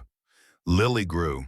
She grew tall and strong and confident with Anna's dark hair and Douglas Whitfield's blue eyes, though no one ever mentioned that resemblance, and Lily never thought to ask. She never knew fear. She never flinched at raised voices or sudden movements. She never learned the particular mathematics of survival that her mother had mastered in a house in Montana Territory, the calculating of a man's mood by the weight of his footsteps, the reading of danger in the angle of a jaw. Anna had given her daughter the one gift she valued above all others, an ordinary childhood, a life in which love did not come with conditions and disagreement did not come with violence, and a father's hands were things that built and mended and held, never things that struck. Anna became the head teacher at the school. She expanded it from one room to three, brought in books from St. Louis, fought the town council for funding, with a determination that made the men on the council understand why Douglas Whitfield had never been able to break her. Caleb owned the livery stable the new one built on the ashes of the old. He bought land, built a proper house. A real house with 4 bedrooms and a porch that wrapped around 3 sides and a kitchen, large enough for the meals that Anna cooked on Sundays when the whole family gathered, and the table was never quite big enough for all the people who belonged there. They built a marriage that was equal. They argued sometimes as all couples argue about money and chores and the particular stubbornness of children who have inherited their parents' refusal to be told what to do. But they argued fairly, without cruelty, without the threat of force, without the calculation of who holds the power and how it can be used. Caleb never raised his hand, never raised his voice in anger. He had kept the promise he made in a courtroom 20 years ago, kept it on easy days and hard ones, kept it when the darkness rose and the old rage whispered, and the temptation to be something other than what he had chosen to be pressed against the walls of his self-control like water against a dam. He held, every time. He held. And then on an autumn afternoon when Caleb was in his 50s and his temples had gone gray and his hands were beginning to show the particular stiffness that comes from decades of honest work, a stranger arrived in Willow Creek. She was young, perhaps 20. She rode a chestnut mare and wore a traveling dress and had the look of someone who has come a long distance for a specific purpose. But it was her eyes that stopped Caleb's breath. Deep blue, the blue of a Dakota sky before a storm. Eyes he had seen before 20 years ago in the face of a man who stood in a street and smiled a smile that held no warmth. "Mr. Shaw," the young woman said, "my name is Margaret Whitfield. My father was Douglas Whitfield."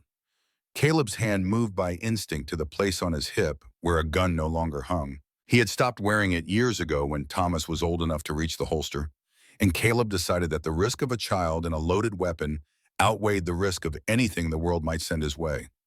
"I'm not here to cause trouble," Margaret said quickly. She had seen the hand. She understood what it meant. "I came to thank you." She told the story. After Douglas died in California, his belongings had been sent to her. She was his daughter from his first marriage from Margaret, the woman who had disappeared. She had been raised by her mother's family back east after Margaret vanished, and Douglas had never come for her. Among the papers and the deeds and the financial records of a life built on cruelty and charm, she found a letter, written to Caleb Shaw, never sent. In the letter, Douglas confessed everything, the beatings, the lies, the manipulation that had been so practiced it had become indistinguishable from his personality. He wrote that losing Anna and Lily was the only thing that had ever forced him to look at himself honestly, and that what he saw had been unbearable. He wrote that watching Caleb protect them, watching a stranger do for his family what he himself could not, had shown him what a man was supposed to be, and that the knowledge had destroyed him because he could not become that man, and he could not stop knowing that the man existed. "The letter is the inheritance I received," Margaret said. Her voice was steady, but her eyes were bright. "Not money, not property, truth. It freed me from the lies he told about my mother. It told me what really happened, and it gave me a choice. I could become what he was, or I could become something better." She paused. "I'm a lawyer, Mr. Shaw. I work with women escaping abusive marriages. I do it because of you, because of what you did for Anna and Lily. Because you showed my father, and through his letter you showed me that it is possible to be a different kind of man." Margaret met Anna. She met Lily. She sat at the kitchen table and heard the story from the other side, from the woman who had survived her father and built a life from the wreckage. When she left the next morning, the final chapter of the story of Douglas Whitfield closed.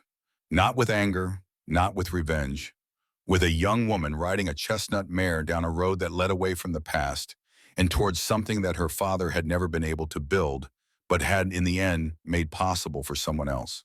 Anna asked the question that night, lying in bed beside Caleb in the dark, while the house settled around them and their children slept in their rooms.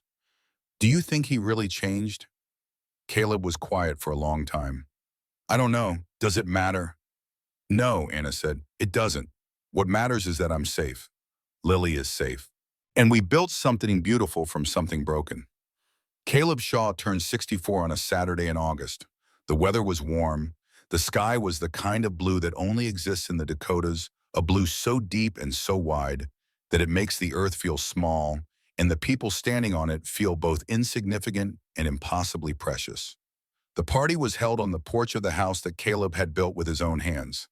The table was set for 20. His children were there. Thomas, who had his father's quiet strength and his mother's fierce intelligence. Young Sarah, who was studying medicine in the East and had come home for the occasion. And Lily. Lily, who was 30 years old, now married to a good man, mother of 3 children of her own. Lily, who stood at the head of the table with a glass in her hand and the afternoon sun in her dark hair and the deep blue eyes that she had inherited from a man she did not remember and would never know. The table fell quiet. The grandchildren stopped fidgeting. Anna reached for Caleb's hand under the table and held it, and her grip was warm and certain, and contained within it the entire history of everything they had survived. "To my father," Lily said. Her voice carried across the porch and into the yard and out over the prairie, where the grass was golden in the August light, the same golden it had been on the afternoon 30 years ago, when a cowboy on a bay gelding heard a sound that changed his life. "To the man who heard me crying when I needed him most and never stopped listening. Everything good in my life began the day you chose to stop instead of riding past. Thank you for choosing us." Caleb raised his glass. His throat was tight. His eyes burned. Around the table, his family raised their glasses too, and the sound of their voices coming together was the sound of everything he had built, everything he had earned, everything that had grown from a single moment on a summer afternoon when a baby cried in a place where no baby should have been. He drank. He set the glass down. He looked at Anna, who was crying in the way that women cry when the tears are made not of sadness, but of the accumulated weight of years of happiness that still after all this time surprised them. He looked at Lily, whose fingers when she was 4 months old had wrapped around his thumb and held on with a strength that had no business existing in something so small. He looked at Thomas and Sarah and the grandchildren and the house and the porch and the endless beautiful indifferent prairie that stretched in every direction like a promise that was never made but had somehow been kept. The sound of mercy. It turned out to be more than a baby's cry carried on the wind across the Dakota grasslands. It was the echo of that moment rippling forward through the years, touching lives that had not yet begun shaping futures that could not have been predicted, proving that sometimes the bravest thing a person can do is simply stop. Stop running, stop hiding, stop pretending that the world has no room for a man with scarred hands and a dishonorable discharge, and a heart that despite every effort to wall it off could not ride past a crying child. Caleb Shaw, who had spent half his life drifting from one horizon to the next, never staying, never settling, never allowing himself to matter enough to anyone that his absence would be felt, had finally come home. Not because it was easy, not because it was perfect, but because he had built it with his own hands and his own heart, one choice at a time, one day at a time, one small act of stubborn, imperfect, relentless love at a time, until riding past was no longer something his bones would allow.